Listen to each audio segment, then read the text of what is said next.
Bom dia, senhores acadêmicos. É um prazer estar aqui de volta com vocês para mais uma aula nessa seara jurídica, envolvendo conteúdo agora de teoria geral do direito constitucional.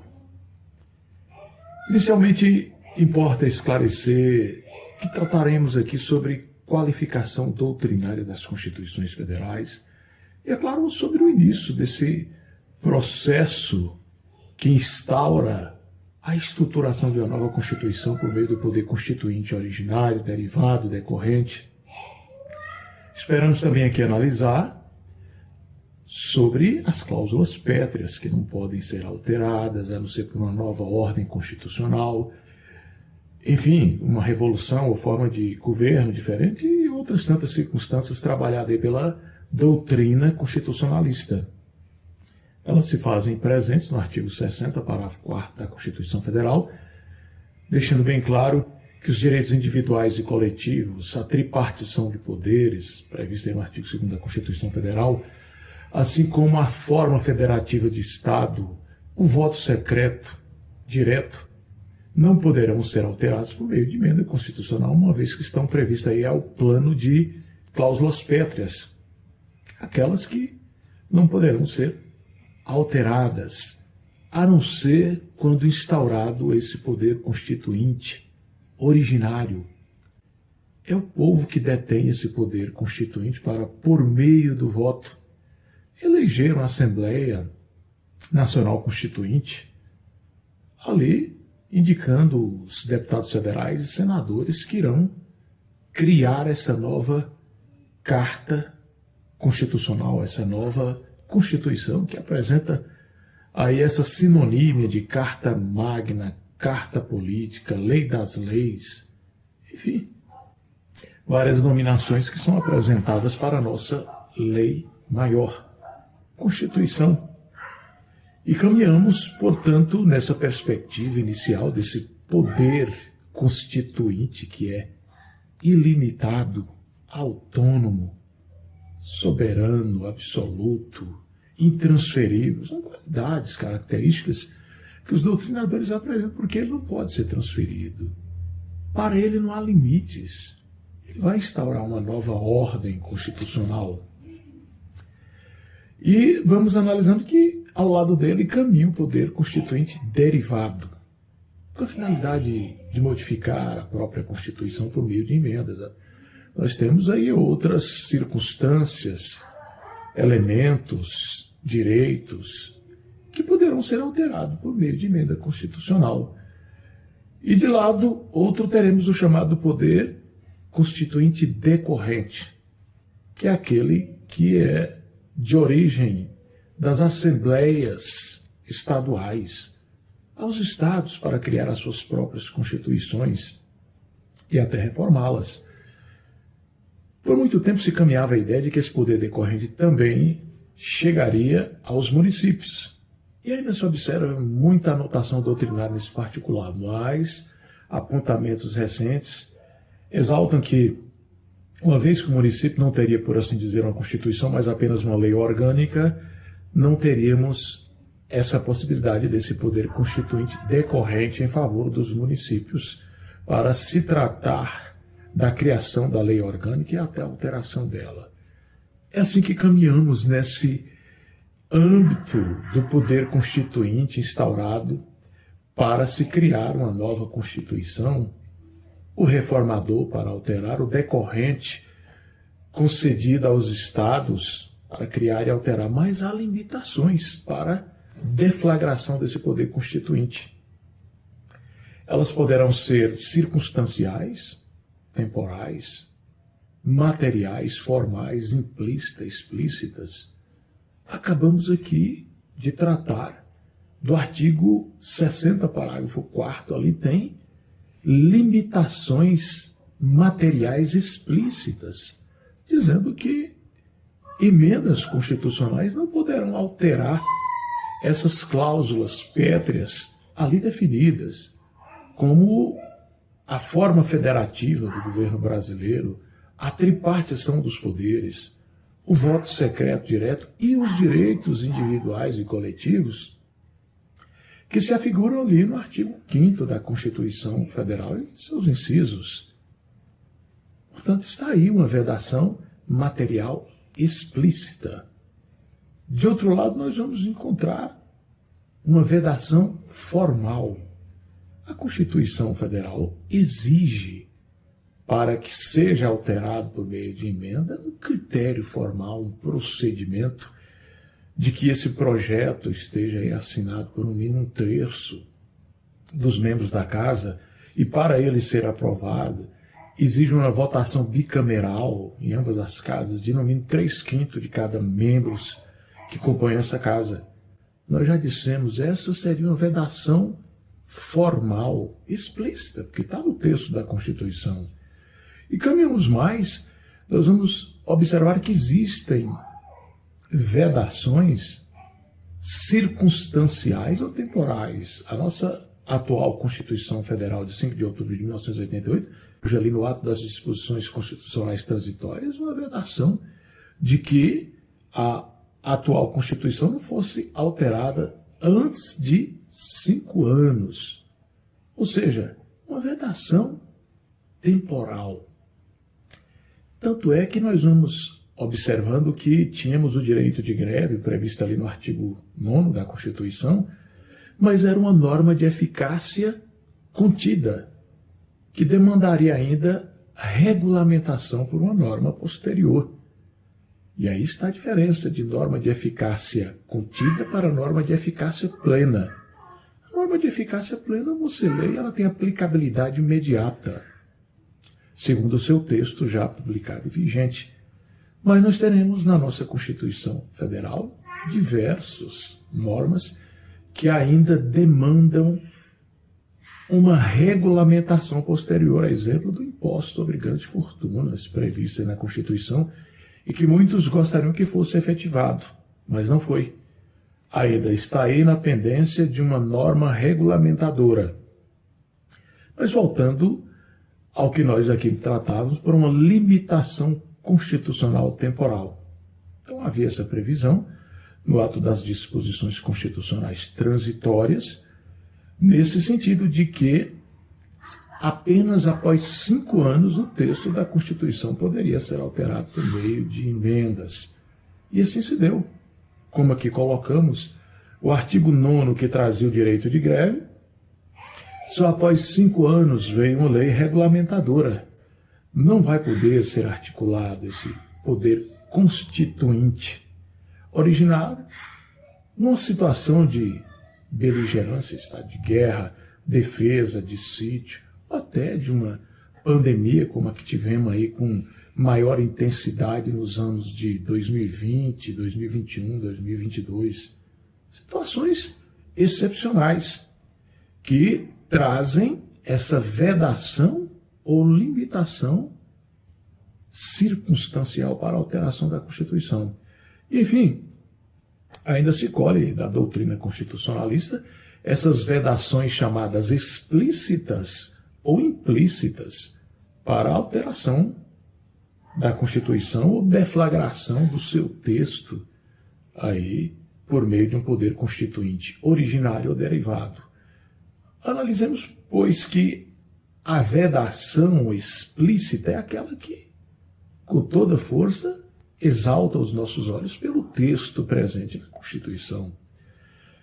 De outro lado, a vedação implícita ou tácita é aquela que, pela leitura do texto, pelo seu conteúdo, pela expressão da garantia material, ela também não poderia ser alterada. Colhe-se muito por citações de autores constitucionalistas que, por exemplo, um dos fundamentos da República é o pluralismo político, e ele estaria nesse ponto de vedação implícita para alteração do texto constitucional. Da mesma forma, vamos encontrar citações no sentido de que o sistema presidencialista também não poderia, pela sua magnitude, expressão, importância nesse contexto de normas constitucionais.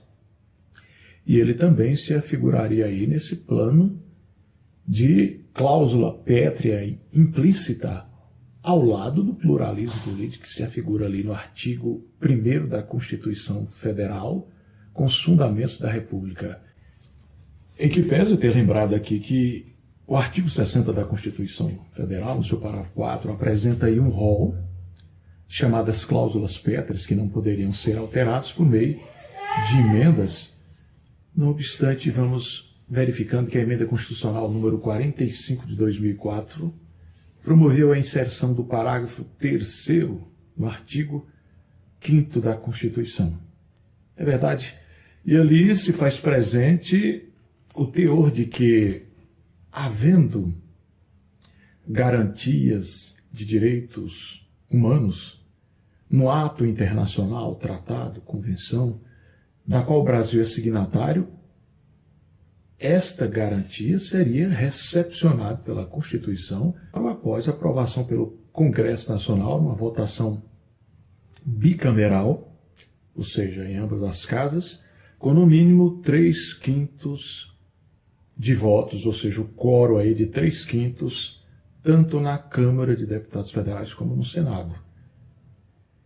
E nesse sentido, é claro, surgem constantes observações porque o Brasil é signatário do Pacto de São José da Costa Rica. E no texto da nossa Constituição, no artigo 5º, se faz presente duas modalidades de prisão civil, que é a do devedor de alimentos por débito não justificado e a do depositário infiel. No entanto, a partir dessa inovação no artigo 5º, por meio do parágrafo 3º, sabe-se que não temos mais essa possibilidade de prisão civil do depositário infiel, embora o texto constitucional ainda traga presente essa expressão, mas o Supremo Tribunal Federal, na condição de guardião da Constituição, trouxe uma súmula vinculante, ratificando essa situação, dizendo que não cabe mais a prisão civil do depositário infiel. Vamos caminhando porque as dúvidas, as discussões permanecem, foram inúmeras, porque uma cláusula pétrea como essa, que faz parte aí do artigo 5º, nos direitos individuais e coletivos, assegurados lá pelo artigo 60, parágrafo 4 da Constituição, não poderia ser alterado por meio de uma emenda. Porém, nós constatamos esta alteração. É claro que tudo isso traz um chamamento para o monismo de Hans Kelsen.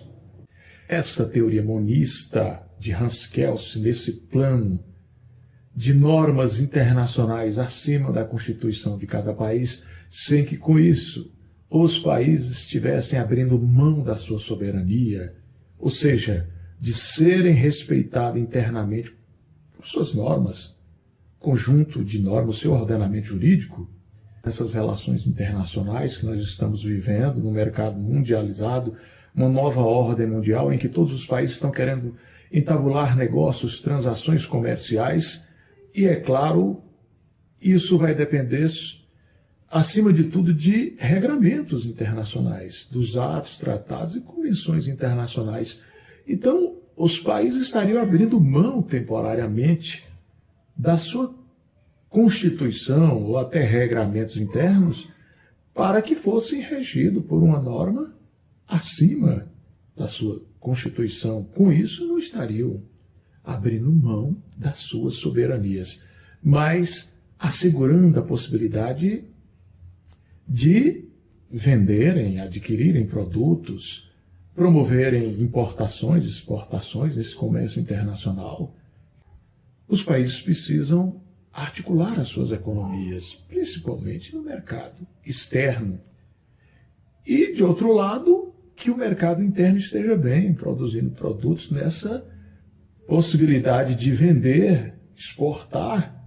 Admite-se o regramento, a regra de uma norma de direito internacional, de um tratado, de uma convenção. E o Brasil tem relações diplomáticas com a maioria dos países. E vai muito bem, aqui registra-se, com seu comércio com a China, com outros mercados que ele vem conquistando para vender os seus produtos. E nesses negócios internacionais, comércio internacionais, os tratados ganham força, os atos internacionais, especificamente para essas situações. Enfim, merece registrar que o Brasil já tem essa tendência de filiar-se ao monismo de Hans Kelsen. O Brasil dá mostras que sempre caminhou nessa direção. Quando se analisa, por exemplo, o nosso Código Penal de 1940, nós temos lá o artigo 5º, territorialidade temperada e não absoluta. Aos crimes praticados nesse território, deverão ser aplicados o Código Penal, salvo os tratados e convenções firmados por esse país. E agora, recentemente, caminha na mesma direção o nosso Código de Processo Civil de 2015, no artigo 13. Também fala os processos autuados nesse país que serão julgados aplicando a legislação processual civil brasileira, salvo os tratados e convenções firmados por esse país. E é assim que se verifica. Se o Brasil é signatário de um tratado ou convenção e uma garantia surge nesse plano de direitos humanos, ela vai ser recepcionada pela Constituição Federal ao plano de emenda constitucional, mesmo que tenha que alterar esse plano que nós estamos conhecendo aí de cláusulas pétreas, como vimos recentemente a questão de prisão civil do depositário infiel, em que o Pacto de São José da Costa Rica, conhecido como Declaração de Direitos Humanos para as Américas, inadmite essa prisão. Então, nós só temos prisão hoje civil na nossa Constituição Federal ao devedor de alimentos por débito injustificado. E assim vamos caminhando, observando todos esses aspectos importantes que surgem aí na nossa Constituição Federal, analisando esse plano de cláusulas pétreas, de cláusula de eficácia plena e contida, sempre lembrando que, nesse contexto, nós saímos de um regime militar e muitas garantias, direitos individuais foram restringidos dos cidadãos. Então, quando surgiu essa nova Constituição de 5 de outubro de 1988, com aquele movimento direta já, colocaram tudo que havia de possibilidade, quem sabe, de um dia o cidadão ter em seu favor, utilizar. Só que muitas dessas garantias vieram nesse plano de cláusula de eficácia contida, que ainda dependem de uma regulamentação por uma norma posterior. É muito elogiada a nossa Constituição Federal, mas ela trouxe também aqui registro crítica de muitos autores, muitas garantias, muitos direitos. Não é que somos contra isso, mas se cada município, estado, ente federativo for cumprir cada uma delas, dificilmente eles teriam receitas, sobreviveriam com essas limitações de repasse, de FPM, de tributos que são recolhidos para os municípios e estados. Muito difícil. O sonho era bom, era grande, de se colocar no texto da Constituição o maior número de direitos e garantias possíveis. Mas a gente vai vendo que eles dificilmente poderão ser implementados. Enquanto isso, mais de 30 anos que nós temos aí, de 88 para cá, nós poderíamos dizer assim, 30 e poucos anos, a nossa Constituição já tem 119 emendas. Observa-se muitas críticas nesse sentido, porque é o texto e lei maior. Temos até muitas leis, né? Também surgem leis que, embora aprovadas, estão sobrepondo outras situações no âmbito municipal, estadual, ou não têm a receptividade social necessária. Estão aí com todo um caminhar, um trâmite necessário, foram publicadas, mas não geram a eficácia, a receptividade social. O Brasil, por assim dizer, vive sim sob o Estado Democrático de Direito, diversas leis. Mas parte dessas leis, como dissemos, são muito oportunistas, eleitoreiras, criadas momentaneamente, muito mais para a projeção de políticos do que para saciar a necessidade dos cidadãos, reger as suas relações sociais, os seus interesses particulares, Quantas normas ainda estamos precisando nesse âmbito das relações eletrônicas, virtuais, na internet, que o legislador ainda não se fez, quando se observa, por exemplo, este plano das relações homoafetivas, que ainda se caminha com aquela resolução número 175 do Conselho Nacional de Justiça, e de outra forma vai promovendo a integração por ausência de norma, adotando o critério da analogia, da união estável de sexos opostos para trazer algum parâmetro para a declaração da união homoafetiva e até de solução dela. Falta muito, mas voltando ao contexto do que falamos, aparecem muitas críticas por uma Constituição de 30 e poucos anos já ter 119 emendas. E olha que o critério para se fazer uma emenda na Constituição é extremamente dificultoso, complexo.